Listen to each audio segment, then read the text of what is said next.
Oi, pessoal, tudo bem? Hoje eu tô aqui com a Mariana Moisés. A Mariana, ela é biomédica, ela fez mestrado e doutorado aqui na Unifesp, minha casa também parceira, e ela fez o seu pós-doc em Harvard, em MIT. Mari, muito obrigada por receber a Hum. gente. E aqui a gente vai saber tudo sobre o projeto de pesquisa da Mari, que ela envolve autismo e sono e genética, que é uma coisa maravilhosa.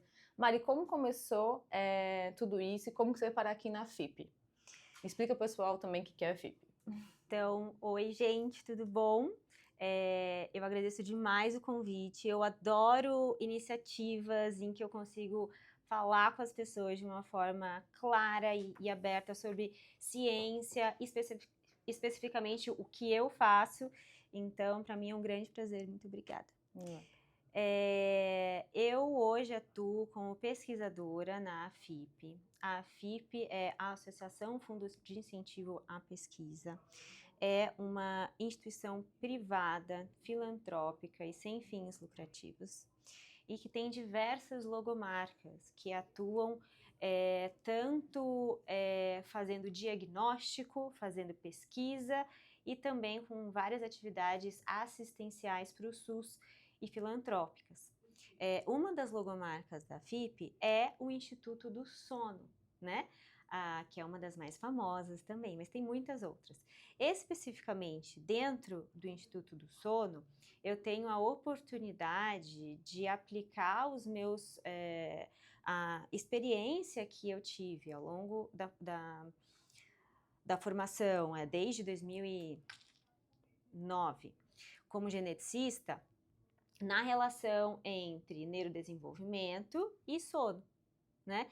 Então, eu tenho a oportunidade de usar a estrutura de ponta do Instituto do Sono, que é o maior centro do mundo em polissonografias, que é um exame específico para se avaliar o sono de forma objetiva, de forma com uma lupa bem grande. Então, eu uso toda essa estrutura nas minhas pesquisas, que tem esse principal objetivo, de ver como que a genética faz essa mediação entre neurodesenvolvimento e sono. Então explica pra gente como que a genética está interferindo, o que que você já achou aqui nas suas pesquisas, como que tá esse parâmetro? Explica pra gente. Quando eu olho para as bases genéticas do neurodesenvolvimento, tem várias formas de a gente fazer isso. A forma que eu adoto, a minha abordagem específica, é olhar para síndromes genéticas raras associadas com autismo. Então, quando eu olho para síndromes genéticas raras, que são milhares, mais de 7 mil delas, né? São 13 milhões de pessoas no Brasil com alguma síndrome genética rara. Então, quando eu olho para essas síndromes, eu faço a seleção daquelas que causam autismo. E aí eu vou olhar para os genes que estão afetados nessas síndromes. Então, quais são os genes que, quando mutados, com mutações raras especificamente, isso gera autismo, isso causa autismo. E são centenas de genes, tá?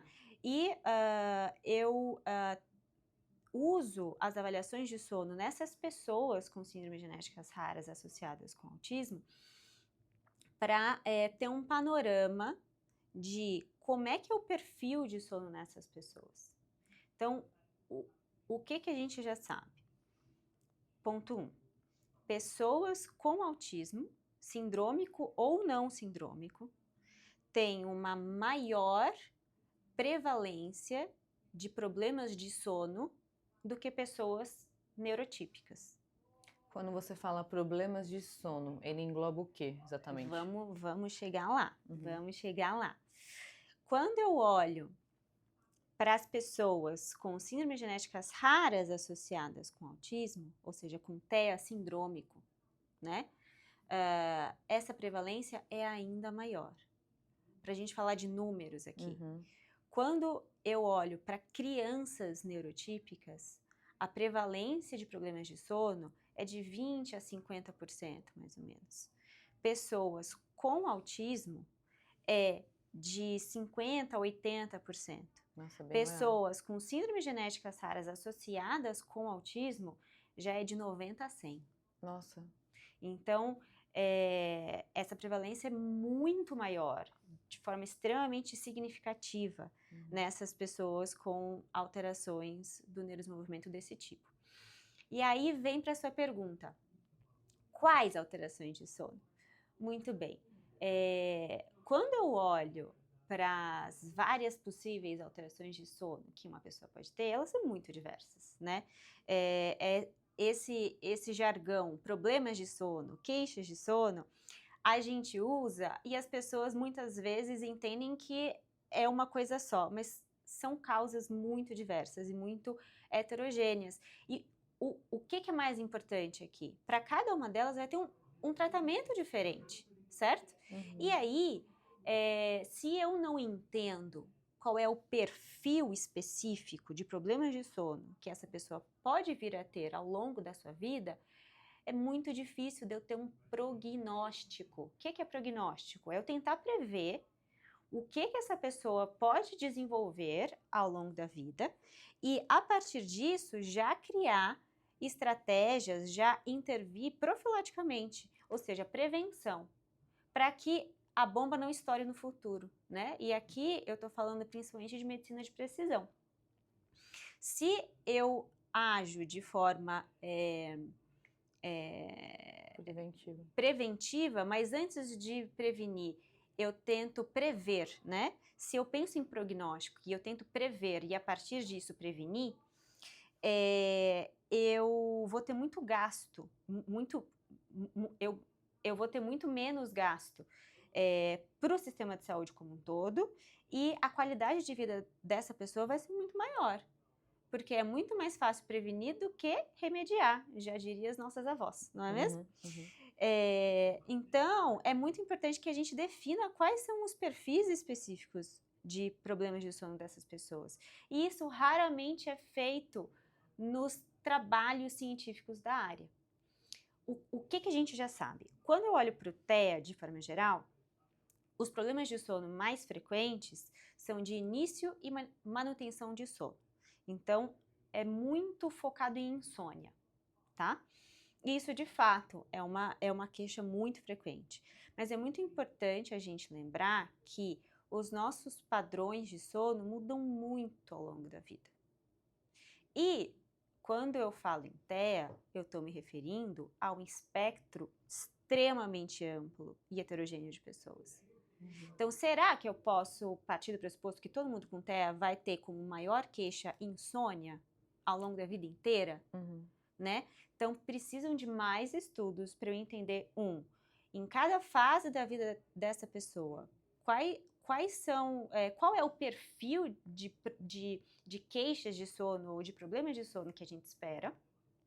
E 2, dependendo do endofenótipo, que essa palavra é feia para falar, dependendo dos sinais clínicos mais importantes que essa pessoa tem dentro desse amplo espectro de alterações clínicas associadas com TEA, dependendo de como essa pessoa eu posso esperar um tipo de queixa de sono com maior probabilidade e menos outro, né? Quando eu olho para síndromes genéticas raras, esse vácuo de conhecimento é ainda maior. Tem pouquíssimos estudos na literatura que nos indicam quais são os problemas de sono que eu posso esperar dentro de um grupo de pessoas com síndromes genéticas raras associadas com TEA. E algo que é muito importante aqui de ressaltar que, mais uma vez, quando eu falo em síndromes genéticas raras, eu estou me referindo a um outro grupo extremamente amplo e diverso, tanto do ponto de vista de pessoas, são pessoas muito diversas, mas também das causas genéticas dessas síndromes, né? São genes muito diferentes associados com cada uma dessas síndromes. E se essas síndromes são diferentes entre si, em termos de manifestação clínica, obviamente que as queixas de sono também vão ser. Mas o que mais se tem é se referir na literatura queixas de sono de forma geral. E o que eu faço dentro do meu projeto de pesquisa, que a gente chama carinhosamente de sono raro, é estudar o sono das pessoas com síndromes genéticas raras associadas com o TEA, para delimitar qual é o perfil de queixas de sono que eu espero dentro dessa síndrome específica ao longo da vida dessas pessoas, para que a gente consiga ter prognóstico, prever e prevenir e trazer medicina de precisão para que essas pessoas durmam bem. E quando eu penso no sono dessas pessoas, eu não estou pensando no sono especificamente. O meu objetivo não é fazer, elas precisam dormir bem. Eu quero trazer qualidade de vida. Porque acho que todo mundo sabe que como a gente dorme interfere diretamente na nossa vigília, no tempo que a gente está acordado. Se eu não durmo bem, isso sendo neurotípico, neurodivergente, tanto faz. Se eu não durmo bem, o meu dia, depois dessa noite mal dormida, vai ser péssimo. Eu vou ter dor de cabeça, eu vou estar irritada, mau humor, eu vou brigar com meu marido, provavelmente, né? Eu não vou conseguir me concentrar. Nas pessoas com TEA, isso é a mesma coisa. Então, se eu consigo fazer... se eu consigo adotar estratégias para essas pessoas dormirem melhor, tudo que eu mais quero é que no tempo que elas estão acordadas, elas tenham mais qualidade de vida nas várias atividades que elas têm ao longo do dia. Uhum. Muito legal, Mari. Eu acho que a sua pesquisa é maravilhosa. Parabéns. Pessoalmente, Obrigada. aqui em público, na verdade, já falei para ela pessoalmente. Eu acho muito importante a gente trazer essa questão, né, que você está trabalhando com pessoas atípicas, mas associado a uma doença rara, né? E aí quando a gente, exatamente como você falou, doenças no autismo, do sono e tal. Então a gente está falando de um grupo específico. Nesse grupo, nesses achados seu que você teve na sua pesquisa, eu sei que são algumas doenças raras, mas tem uma mais prevalente. E nessa mais prevalente desse gene em específico, você falou que está pesquisando ao longo da vida. Você já viu alguma diferença entre quando é criança, na fase de adolescente e adulto, nessas diferentes fases da vida mesmo? Você já chegou a ter algum achado de diferentes perfis de sono nisso? E a última pergunta em relação a isso é: nesse grupo, você conseguiu ver alguma diferença entre meninos e meninas? Porque a gente sabe hoje que a gente tem mais autismo em meninos do que meninas. Você falar um pouco. O nosso projeto de pesquisa, ele chama Sono Raro justamente porque nós estamos com interesse em diversas síndromes genéticas raras em paralelo, né? Então, dentro desse projeto, a gente começou com algumas que são a síndrome associada ao gene SYNGAP1, a síndrome associada ao gene DEAF1, são síndromes ultra raras, tem poucas dezenas de pessoas com essas síndromes no Brasil todo, e boa parte dessas pessoas fazem parte dos nossos grupos de pesquisa, das nossas pesquisas, e sem elas não tem pesquisa, elas são as grandes protagonistas dos nossos estudos. Depois a gente acrescentou outras síndromes, como por exemplo a síndrome de Cri-du-Chat, que o nome científico dela é Síndrome da Deleção do Braço Curto do Cromossomo 5, que já é um pouquinho mais frequente, mas também super rara. Quando eu penso na prevalência geral, né, é super rara, mas mais frequente do que as outras que eu mencionei. Estamos começando agora também com uma outra síndrome que chama Cornelia de Lange, que é uma síndrome, vou falar uma palavra difícil agora, é uma coesinopatia. O que isso quer dizer? Ela afeta genes que codificam proteínas específicas que são responsáveis pelo empacotamento do nosso DNA dentro do núcleo da célula. Então, como que esse DNA se dobra dentro do núcleo das nossas células, que são as coesinas. Estamos iniciando também pesquisas com uma outra síndrome que chama Rubinstein-Taibi, que é causada principalmente por mutações no gene CREBBP. Então, e também tem uma outra síndrome que é a síndrome de Dravet, que a gente também já iniciou. Tem algumas outras que a gente está começando agora, como, por exemplo, a síndrome associada ao gene SCN2A, a síndrome de Alagille, que é causada por mutações no gene JAG2, mas a gente ainda está bastante preliminar nessas outras síndromes, só para não deixar ninguém de fora aqui. E essas síndromes, na grande maioria delas, o que elas têm em comum é que o autismo é um sinal clínico que é cerne da manifestação fenotípica dessas síndromes, de como que essas pessoas são. Essas síndromes, elas são causadas por mutações de tipos muito diferentes, em genes com funções muito diferentes, e isso só agrega no nosso projeto, na verdade. Porque, como eu disse, o nosso foco principal é saber quais são os perfis específicos de queixas de sono dentro de cada síndrome. Em relação à idade, a gente recruta pessoas de idades muito amplas, assim, desde bebês até pessoas adultas com essa síndrome. A gente vê, sim, que, como esperado, né, se o nosso sono muda ao longo da vida, as nossas queixas de sono, os nossos problemas de sono também mudam. Nós não temos poder estatístico ainda suficiente para falar, dentro de tal síndrome, geralmente se dorme desse jeito quando está nessa idade, desse outro jeito quando está nessa outra idade, porque esse é um problema sempre muito frequente de quem estuda com síndromes genéticas raras. Como elas são raras, pela sua própria definição, o grupo de pessoas que a gente tem acesso nunca é muito amplo, né? E algo que a gente ainda está pensando em fazer é integrar essas síndromes e aí sim separar por idade, né? Uhum. Mas quando eu olho cada síndrome especificamente, eu ainda não consigo separar por faixa etária, por questões metodológicas, que eu não posso ter um subgrupo de pessoas muito pequeno, porque senão eu não vou ter dado suficiente para afirmar as coisas.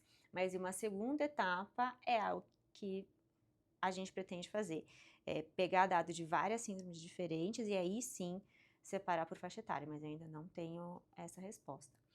Em relação a sexo, nessas síndromes específicas que eu estudo, a diferença de prevalência entre os sexos não é muito grande, tá?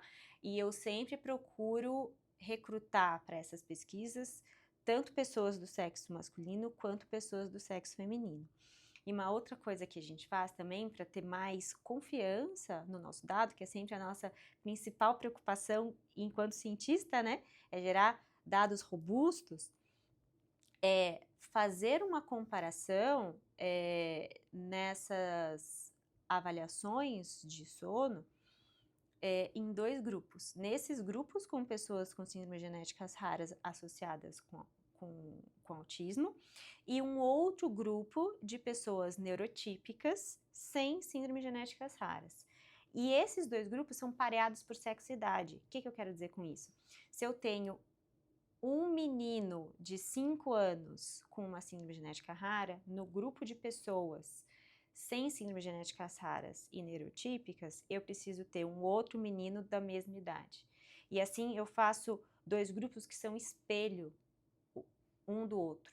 E aí eu avalio o sono nesses dois grupos e comparo. Então, aí eu tenho muito mais confiança de falar, olha, são esses problemas específicos de sono que são mais frequentes nesse grupo do que no outro. Quando a gente separa por sexo, a gente não vê diferenças, né? Mais uma vez, talvez seja um problema metodológico que eu não tenho pessoas suficientes para me dar um dado nessa direção. Mas nesse momento eu não vejo diferenças. eu nunca vi um paper na literatura que tenha comparado o sexo, mesmo em TEA não sindrômico. Nós sabemos que o TEA é mais prevalente em pessoas do sexo masculino do que em pessoas do sexo feminino. Não se entende muito bem ainda por quê, mas quando eu olho para síndromes genéticas raras, essa diferença não é tão gritante assim, dependendo do padrão de herança, ou seja, dependendo de como que essas mutações agem para gerar a doença. Tem algumas síndromes que são mutações nos cromossomos sexuais, que é o X e o Y, aí é outra história. Mas quando eu olho para os outros cromossomos que não são sexuais, essa diferença não é tão grande assim quanto eu olho para o TEA não sindrômico. Tá. Então, nesse grupo de população que você trata, por exemplo, DFA1, o seu gene está lá mutado, nesse grupo de pessoas, a gente sabe que tem uma assinatura ali que eles têm problema de sono. A gente tem uma assinatura prevalente ali.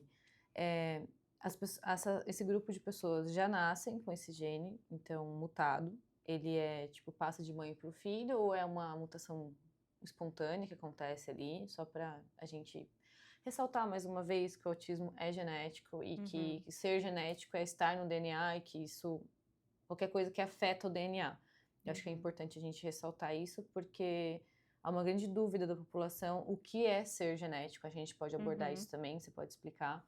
Então, a gente tem nessa assinatura né, uma predição, olha, esse grupo de pessoas que tem alteração nesse gene DFA1 tem possibilidade de ter problema no sono. Isso é interferido diretamente pela mutação, ou a gente pode ter alguma influência de fatores ambientais externos, e aí eu quero que você entre no quesito epigenética e explique com as suas palavras, com todo o seu conhecimento, o que seria epigenética e como isso poderia estar alterando toda essa questão do sono. Tá. Eu vou falar primeiramente, eu vou separar a sua pergunta em duas partes. Primeiro, eu vou falar especificamente das várias possíveis causas de queixas de sono em pessoas com síndromes genéticas raras associadas com autismo. Depois eu falo do autismo de forma geral. Isso é um debate muito frequente na literatura e é sempre um viés muito grande dentro dos nossos estudos que sempre vai estar lá e eu vou ter que lidar com eles, que é o que de fato está causando essas queixas de sono nas pessoas com alterações do neurodesenvolvimento. Ou antes ainda dessa pergunta, o que faz a mediação de fato entre o sono e o neurodesenvolvimento? A gente sabe que o sono é muito importante para o neurodesenvolvimento e que o neurodesenvolvimento típico tem padrões de sono que o atípico não tem. Então, tem uma via de mão dupla aí. Mas o que está no meio, né? E tem vários fatores possíveis. O mais fácil da gente pensar, fatores comportamentais e ou sensoriais. É claro que uma pessoa que tem uma hipersensibilidade sensorial, que se incomoda mais com barulhos, por exemplo, vai demorar mais para pegar no sono, né? Ou que a sensação da coberta incomoda, vai demorar mais para pegar no sono. Isso é real, isso é um dos possíveis fatores. É um fato, né? Além disso, eu posso pensar em fatores celulares. O que eu quero dizer com isso? Dentro do nosso cérebro, a gente tem circuitos específicos. Então, tem neurônios que se comunicam de uma forma mais orquestrada do que mais juntos do que outro grupo, por exemplo, que eles se conversam mais ali, dependendo do contexto. Esses mesmos grupos de neurônios podem estar tanto afetados em alterações do neurodesenvolvimento quanto em problemas de sono. Então, a base desses problemas de sono em pessoas com alterações do neurodesenvolvimento é neurobiológica. Quais os neurônios que estão funcionando de um jeito um pouquinho diferente. E isso faz com que esses dois lados estejam alterados. Isso também é um fato indubitável. Um terceiro fator é molecular. Então, quando eu olho para pessoas com TEA, e aí eu já vou chegar nessa segunda parte, que é a base genética do TEA, alguns genes estão comumente afetados, seja por mutações genéticas raras, ou seja por alterações comuns no nosso DNA. Às vezes, esses genes que são fatores de risco para o TEA, ou fatores causais, no caso das síndromes genéticas raras, têm um papel molecular tanto na regulação do sono, de como que o nosso cérebro precisa que o funcionamento dele esteja para que a gente durma, quanto no neurodesenvolvimento. Então, é um terceiro fator molecular, certo? A minha linha de pesquisa estuda esse terceiro fator. Então, como é que os genes fazem essa mediação entre sono e neurodesenvolvimento? Sem ignorar os outros dois. Eu não estou falando que os outros dois não são válidos, mas a minha linha de pesquisa se debruça nesse terceiro. Então, é claro que nunca vai ser só a genética, e tem muitos outros fatores associados. E isso vai ser muito peculiar daquela pessoa ou daquela síndrome específica, certo? E o que eu tento detectar é quais são os padrões que eu posso predizer pela genética. Mesmo que todos os outros fatores estejam ali meio que como acessórios, né? O que o gene me conta nessa relação de sono e neurodesenvolvimento? Em relação às bases genéticas do autismo de forma geral, a gente sabe que a herdabilidade do TEA é de cerca de 80%. O que eu quero dizer com isso? Se eu pegar 2 irmãos gêmeos idênticos ou monozigóticos, é a mesma coisa. Se um tiver TEA, qual que é a chance do outro ter também? 80%. 2 irmãos gêmeos idênticos ou monozigóticos, eles são clones, eles são, como a palavra diz, idênticos, geneticamente idênticos, né? Então, se um tem TEA, a chance do outro ter é de 80%, é muito alta. O que isso me diz? Que os fatores genéticos que estão associados com o TEA têm uma relevância muito forte. Quão forte? De 80%. Para a manifestação clínica do TEA. Então, sim, a maior parte, a grande maioria dos fatores envolvidos no TEA são genéticos. Só que, como eu já disse antes, o TEA é um espectro clínico extremamente diverso. Logo, é um espectro genético também extremamente diverso. E quando eu falo da genética, eu posso aqui super simplificar isso criando 2 grupos, TEA sindrômico e TEA não sindrômico. Ou seja, pessoas com TEA que têm síndromes genéticas raras e pessoas com TEA que não têm síndromes genéticas raras. São 2 grupos em que os fatores genéticos atuam de formas diferentes. Nas pessoas com TEA com síndromes genéticas raras, essas mutações raras estão causando o TEA. E aqui eu posso usar essa palavra causar, tá? É uma relação de causa e efeito. Aquela mutação específica, como por exemplo no gene DEAF1, como no gene SYNGAP1, aquela mutação causa TEA nessas pessoas. Nas pessoas com TEA não sindrômico, os fatores genéticos são muito importantes, mas eles não são causais. eles são fatores de risco. Eles são muito importantes, mas eles não são causais. O que é causal aqui? É a relação gene-ambiente, certo? Essa relação gene-ambiente se dá ao longo da nossa vida inteira. E quando eu falo ao longo da nossa vida inteira, é desde a nossa concepção, né?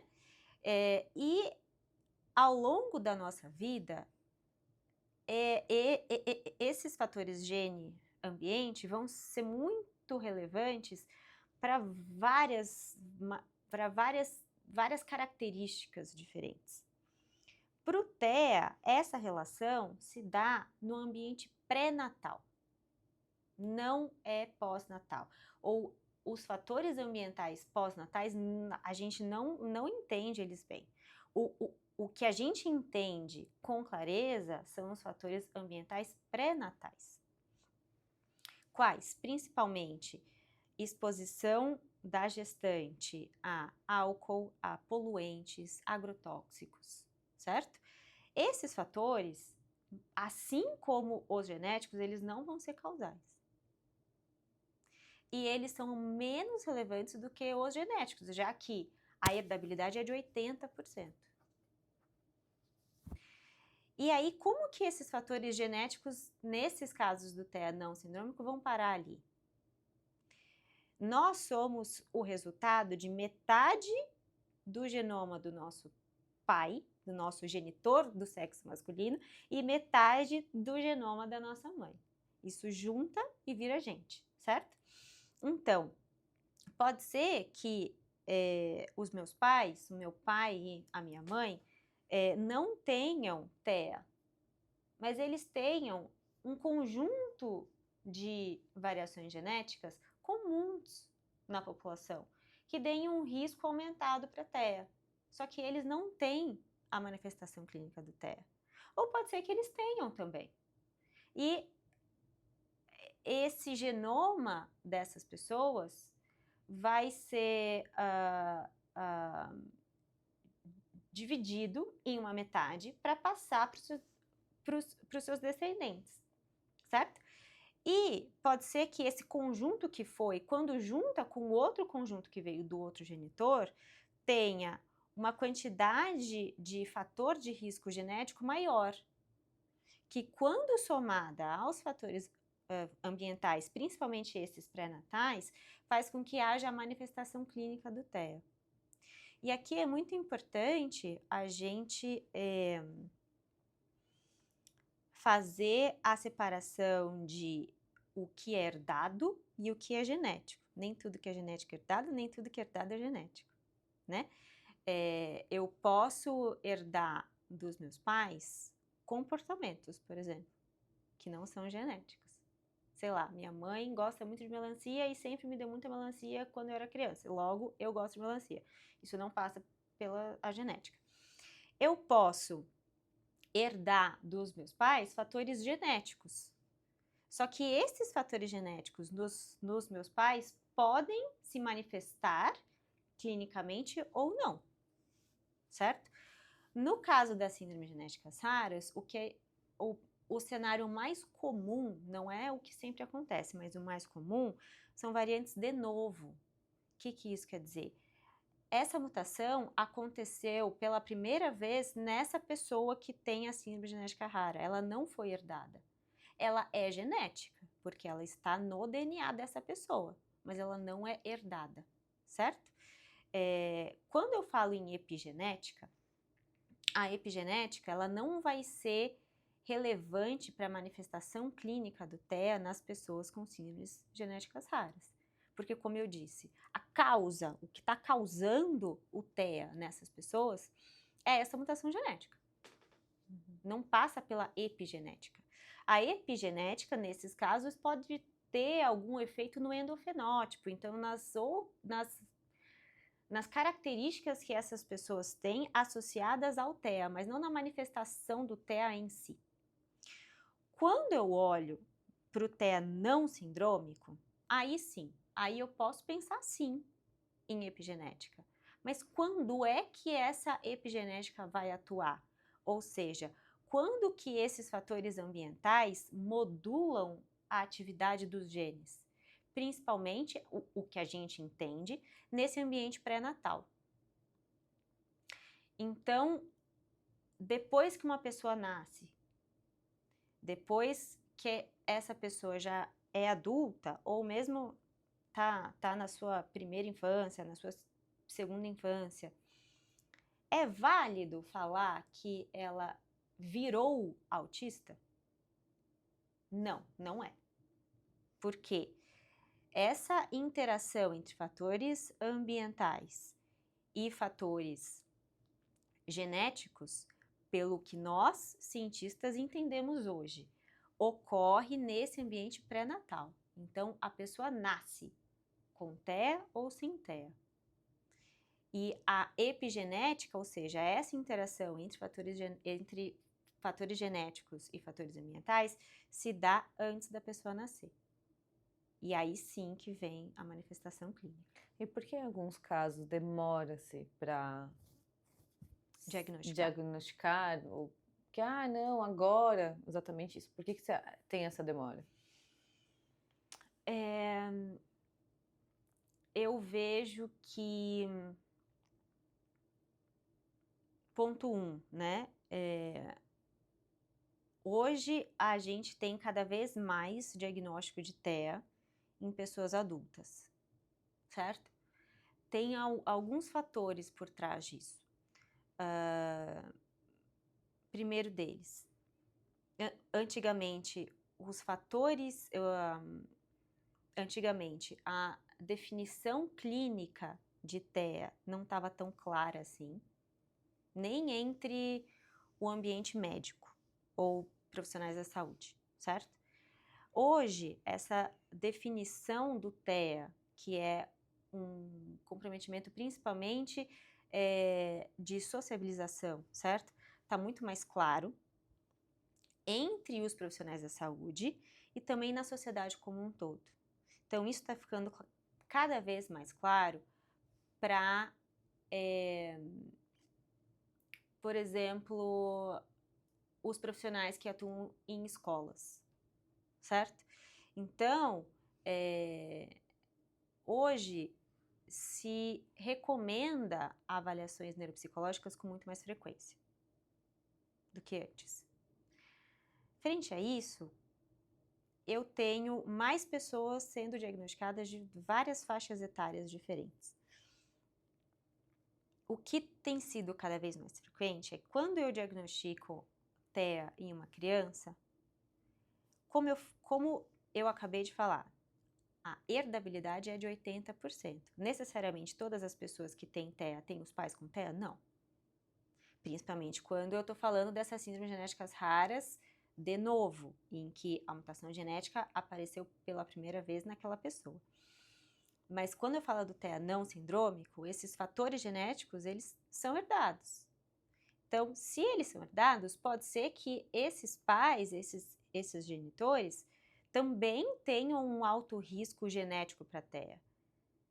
Então, muitas vezes, primeiro eu diagnostico na criança, para depois voltar para os pais e perceber que dificuldades que esses pais tinham ao longo da vida, que sempre foram interpretados de alguma outra forma, muitas vezes até como outras alterações neuropsiquiátricas, depressão às vezes, né? Na verdade era TEA, né? Então, quando eu olho para esse aumento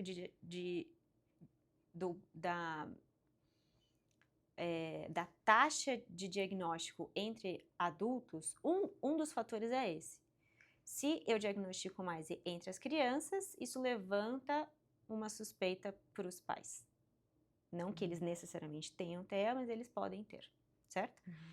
Além disso, como eu disse, se TEA cada vez mais está sendo debatido em vários ambientes, mas as pessoas se identificam, mas os profissionais da saúde ficam alertas, mas os setores empresariais de recursos humanos ficam alertas, né?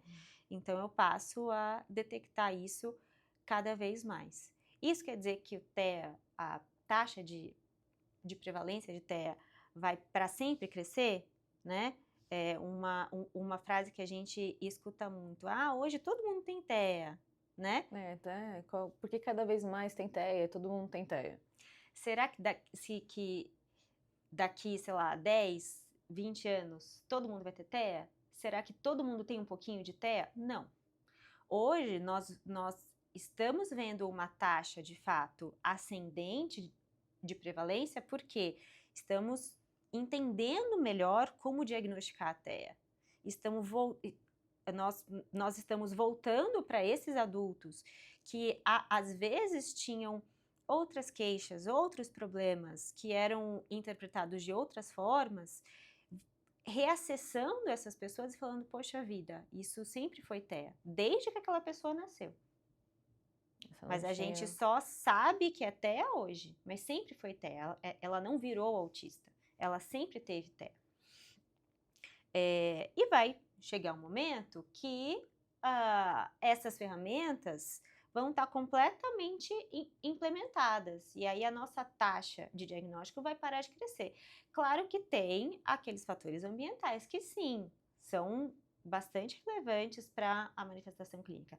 Tanto quanto os genéticos, a gente entende que não, que os genéticos são mais importantes, já que a herdabilidade é de 80%. Mas que também são relevantes para a manifestação do TEA, mas nesse contexto em que a mãe está gestando, certo? E se esses fatores ambientais aumentam, como por exemplo poluentes, agrotóxicos, uso de substâncias, né? Também tem um papel na prevalência do TEA, mas eles não são causais, eles são um fator de risco, que não é suficiente para ser causal. Muito legal, Mari. Mudando um pouco de assunto, uma vez eu recentemente estava olhando uns estudos que correlacionava alimentação, sono e TEA. Nessa trajetória de vida sua, né, da parte genética e tudo, mas enfim, você chegou a ver alguma relação que tem a ver, né? Porque às vezes as crianças, pacientes com TEA possuem desbiose, problema intestinal e tal, e isso interfere diretamente no sono e do TEA ou não, que você chegou a ver por aí? Essa relação da nutrição com o TEA e da nutrição com o sono, ela de fato existe. Mas assim como na relação do sono com o TEA, é muito difícil e provavelmente é impossível estabelecer uma relação de causa e consequência. E também é impossível falar que modulando isso eu curo um lado, ou modulando o outro lado eu curo o outro, né? É um fator de risco e às vezes é um fator de agravamento de sintoma. Eu vou dar um exemplo anedótico, tá? Só para ficar mais fácil de entender. Uma pessoa com seletividade alimentar, ela tem muita restrição do que ela come, porque ela não gosta da textura, porque ela não gosta da cor. Ela come, vamos supor, apenas pão, né? Ela tem um risco muito maior para ter uma desbiose. O que é uma desbiose? Ter uma alteração de microbiota, que são as bactérias que vivem dentro do nosso intestino, que são essenciais para a gente ter uma boa digestão. Então, esse intestino vai funcionar de uma forma meio capenga, porque essa pessoa come coisas muito específicas. Isso vai fazer com que ela tenha muito mais desconforto. Quando a gente tem uma dor de barriga, a gente tem muito desconforto, né? E quando a gente está doente, isso também se manifesta no nosso comportamento. Existe uma relação já estabelecida e conhecida do eixo intestino-cérebro, que pode ser de várias formas, por meio do nervo vago, que é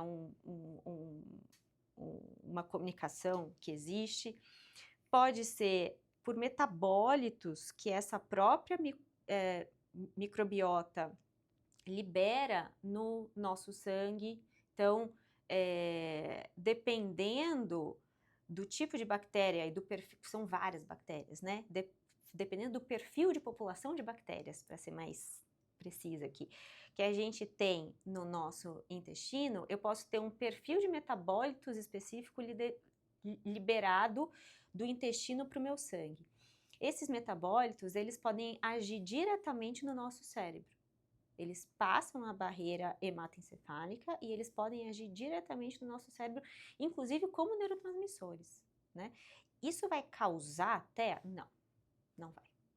Isso pode ser um fator importante para como que essa pessoa manifesta o TEA no dia a dia dela, mas não vai ser responsável pela manifestação clínica do TEA, certo? São coisas diferentes. Então, essa relação, eu vejo hoje que essa relação entre nutrição e sono, nutrição e neurodesenvolvimento, ela é muito mais para a gente dar uma melhor qualidade de vida para essas pessoas.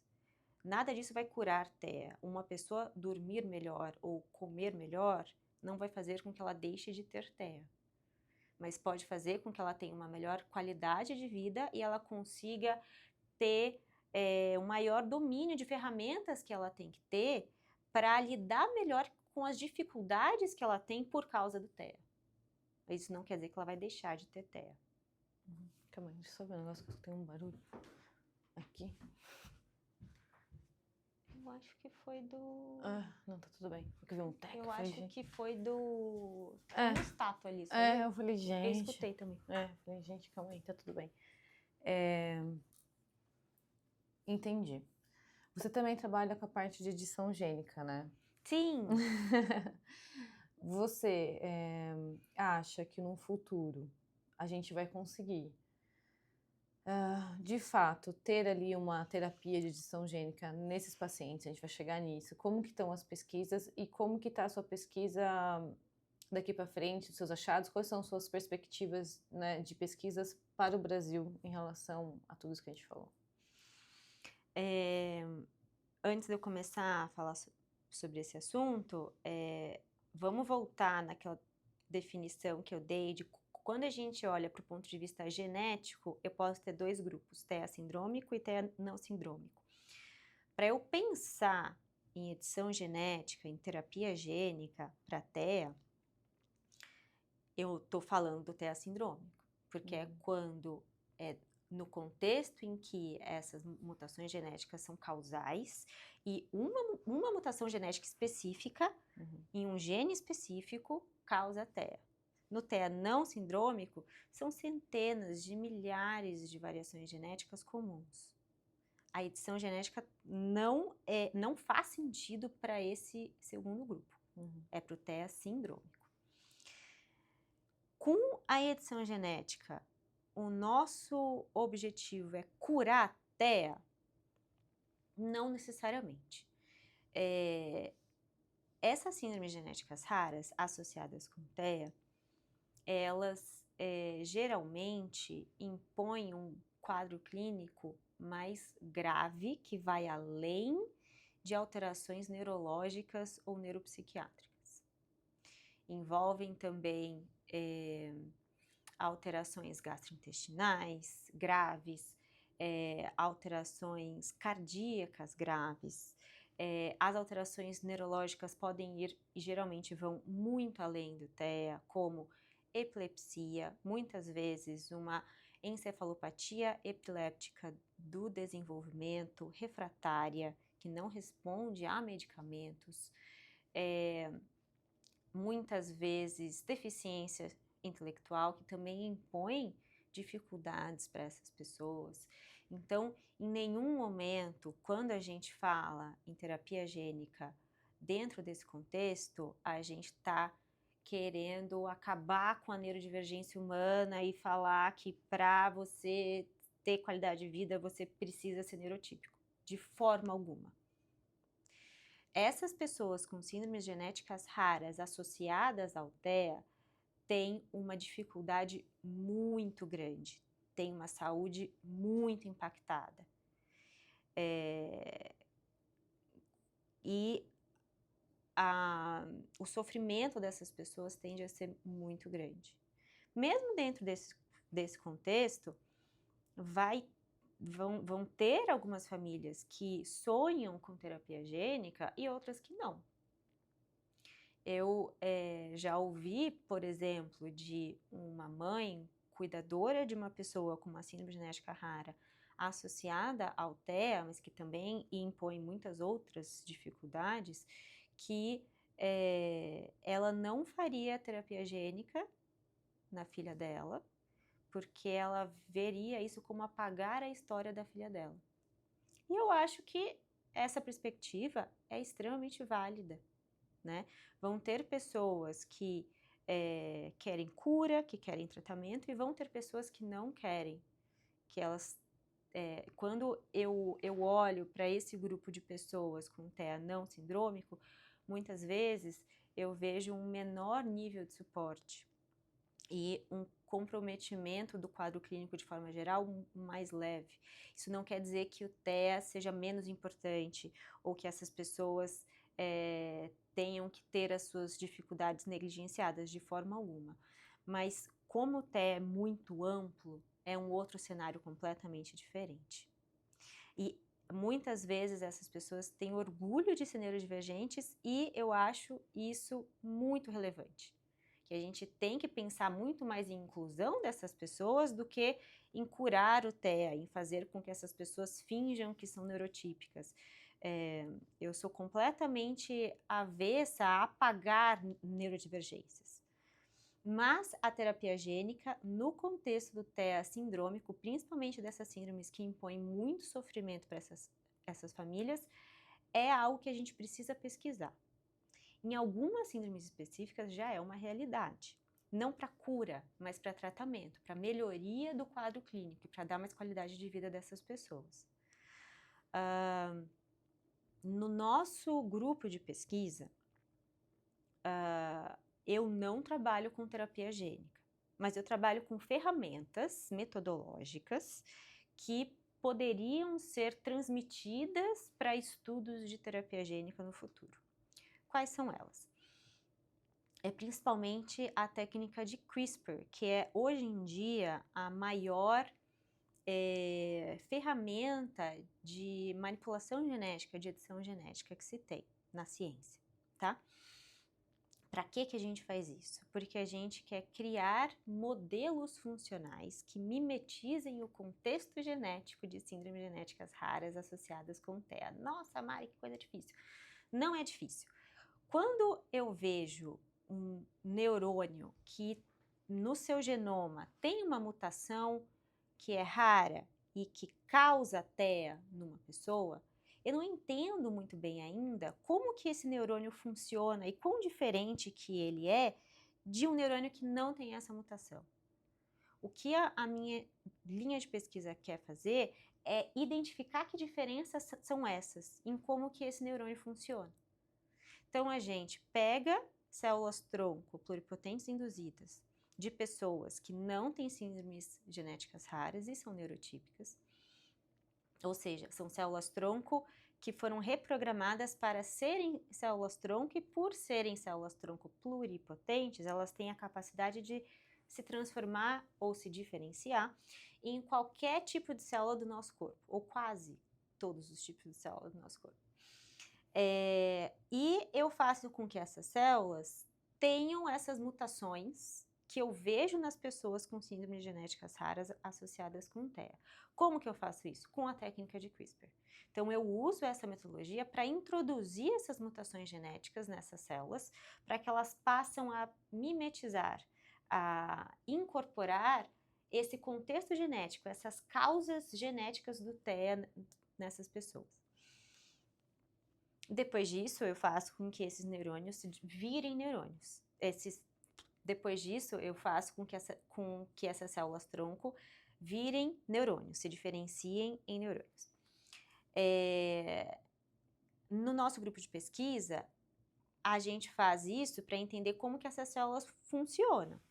Mas essas metodologias, elas podem ser aplicadas na via contrária, de eu introduzir mutações em células de pessoas com síndromes genéticas raras para fazer com que esses genes que estão funcionando de um jeito diferente nelas passem a funcionar de um jeito igual ao das pessoas que não têm essas síndromes genéticas raras, né?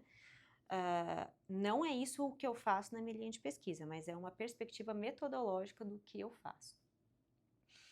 Hoje em dia, no Brasil, nós temos 9 produtos de terapias avançadas que passam por terapia gênica. Quando eu penso no BRICS, né, o Brasil é o segundo país com mais ensaios clínicos com terapias gênicas e mais possibilidades de terapias gênicas. Só perde para a China. Eu tive a honra de fazer parte de um documentário que foi lançado há pouquíssimo tempo. Foi lançado no dia, hoje é 11, 10, no dia 8 de agosto. Então, ele foi em Brasília, teve o lançamento, né, que chama Terapia Gênica no Brasil. Esse documentário ele foi promovido por pessoas com síndromes genéticas raras associadas ao TEA, especificamente pelo Instituto DAF1, que é um instituto que foi fundado por famílias que convivem com a síndrome genética rara causada por mutações nesse gene, que chama DAF1. São 3 episódios. Esse documentário está disponível hoje no YouTube. Então, para quem quer saber mais sobre esse tema, vou deixar aqui. Vai lá assistir, que tá super legal. São 3 episódios. O primeiro é sobre ciência básica, o segundo é sobre pesquisas translacionais e o terceiro é sobre ensaios clínicos. Então, vai ter muito mais informação nessa frente, nesse material. Não, tô ansiosa porque eu vi que teve o lançamento, mas eu ainda não consegui assistir. Então, com certeza eu vou assistir. Eu vi que tem vários professores também. Você foi para Brasília, tem o Ricardo, tem vários professores renomados ali, né? E tô ansiosa para assistir. Bom, Mari, eu acho que eu já fiz milhões de perguntas. A gente já tá aqui Manda mais! E, então, assim, só pra gente finalizar, assim, você, como tem contato com várias mães, né, com vários pacientes, qual seria a sua dica como pesquisadora, como profissional? Como que a gente poderia ajudar eles de alguma forma mais humana? Alguma dica sua do seu coração para eles? Pra gente, assim, uma perspectiva de futuro, uma frase de empatia, alguma coisa nesse sentido? Eu vejo hoje, e algo que me deixa muito chateada, assim, o quanto que a desinformação pode ser prejudicial, principalmente para as famílias que convivem com o TEA, não só para a pessoa que tem TEA em si.